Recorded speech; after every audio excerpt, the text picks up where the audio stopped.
Hello বন্ধুরা, কেমন আছো সবাই? আশা করি সকলে ভালো আছো। আমিও বেশ ভালো আছি। আজকে তোমাদের সঙ্গে একটা দারুণ স্বাদের রেসিপি নিয়ে চলে এসেছি, যেটা খেতেও যেমন সুন্দর, দেখতে তো সত্যি বেশ কিউট। দেখো, দুর্দান্ত স্বাদ, খেতে দারুণ।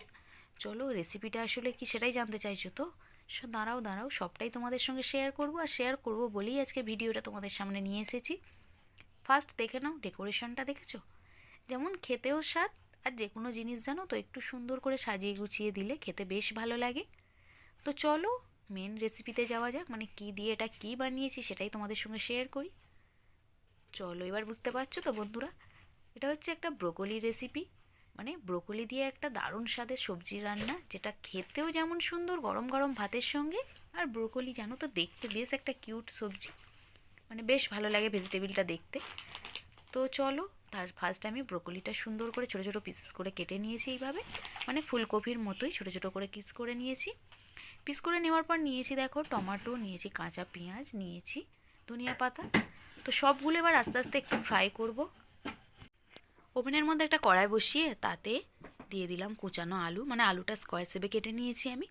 অল্প একটু আলু মিক্স করব। তো আলুটা খুব ভালো করে একটু ফ্রাই করে নেব। একটু সামান্য হলুদ, নুন আর অল্প একটু লঙ্কার গুঁড়ো, খুব অল্প পরিমাণে দিয়ে একটু গোল্ডেন ব্রাউন কালার করে এইভাবে ফ্রাই করে নেবে।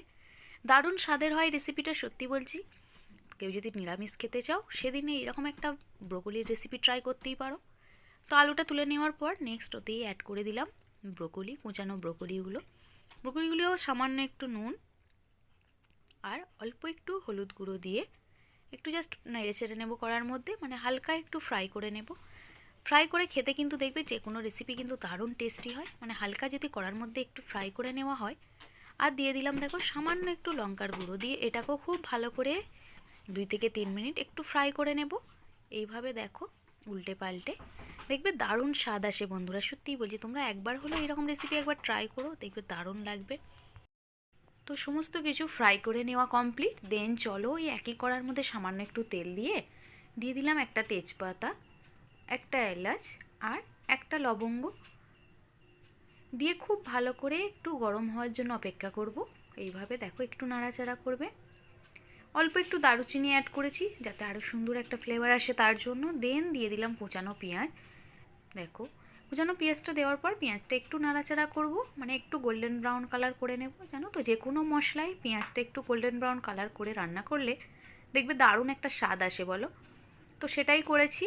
খুব ইজি প্রসেস, কোনো রকম ঝুট ঝামেলা নেই, মানে বাড়িতে যেভাবে রান্না বান্না করো সেইভাবেই করলেই চলবে। তো দেখো একটু কালারটা চেঞ্জ হয়েছে, ততক্ষণ রেডি হচ্ছে। আমি সিদ্ধ করে নিয়ে এগুলো প্লেট আউট করে রেখে দিয়েছি, সেগুলি তোমাদের সঙ্গে শেয়ার করছি। দেখতে পেয়েছো কতটা কালারটা সুন্দর হয়ে আছে, মানে ব্রোকলিটা সত্যি খেতে আমার দারুণ লেগেছে, তাই তোমাদের সঙ্গে শেয়ার করলাম। পেঁয়াজটা যখন একটু কালার চেঞ্জ হয়েছে সেই পর্যায়ে অ্যাড করে দিলাম টমেটো। কুচানো টমেটোটা দেওয়ার পর আবারও টমেটোটা একটু কিছুক্ষণ এইভাবে নাড়াচাড়া করব। একটু নাড়াচাড়া করে নিয়ে এর মধ্যে অ্যাড করে দেবো পরিমাণ মতো নুন, আদা রসুনের পেস্ট। নুনটা জানো তো টমেটো দেওয়ার পর নুন দিলেন, নুনটার জন্য টমেটোটা খুব তাড়াতাড়ি সিদ্ধ হয়ে যায়।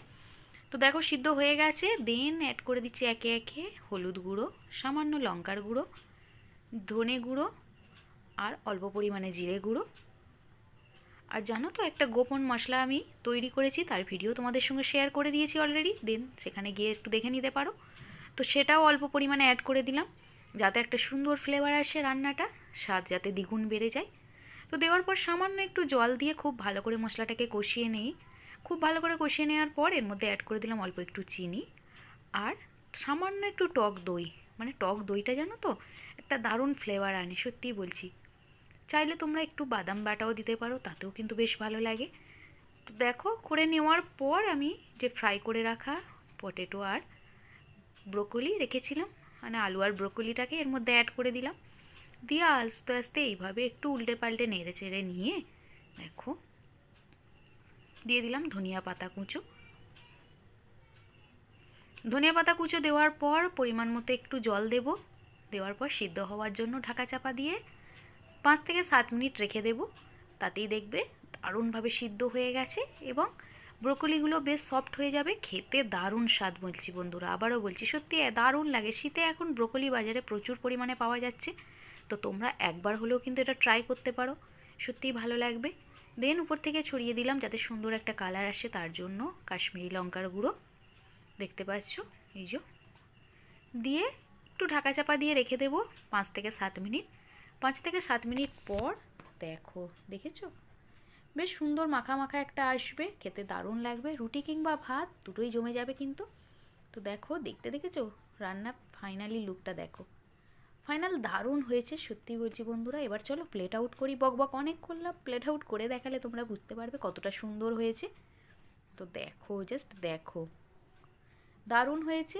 উপর থেকে আমি একটু কাঁচা লঙ্কা কুচি মানে স্লাইস করে কেটে নিয়েছি, আর দিয়ে দিলাম ধনিয়া পাতা কুঁচো এইভাবে একটু ডেকোরেশনের জন্য। বাট শুধু ডেকোরেশন না, কাঁচা ধনিয়া পাতা কিন্তু খেতে বেশ ভালো লাগে। তো দেখো, রুটি কিংবা ভাত বলেছি না, যেটা দিয়েই খাবে দারুণ লাগবে। তো বাজারে ব্রোকলি শেষ হওয়ার আগে চটজলদি একবার ট্রাই করো তো বন্ধুরা, সত্যিই বলছি দারুণ লাগবে। তোমরা কিন্তু অবশ্যই একবার ট্রাই করে আমাকে ছোট্ট একটা কমেন্টে জানাবে তোমাদের কেমন লাগলো আজকের এই রেসিপিটা। আর যদি তোমাদের ভালো লাগে অবশ্যই ফ্রেন্ডস অ্যান্ড ফ্যামিলির মাঝে প্রচুর পরিমাণে একটু শেয়ার করো, যাতে সকলে দেখার সুযোগ পায় আর সকলে এরকম সহজ প্রসেসে ব্রোকলি রেসিপিটা রান্না করে খেতে পারে। তো দেখো, আর আমার পাশে থেকো প্রচুর পরিমাণে। And take care, be careful, by.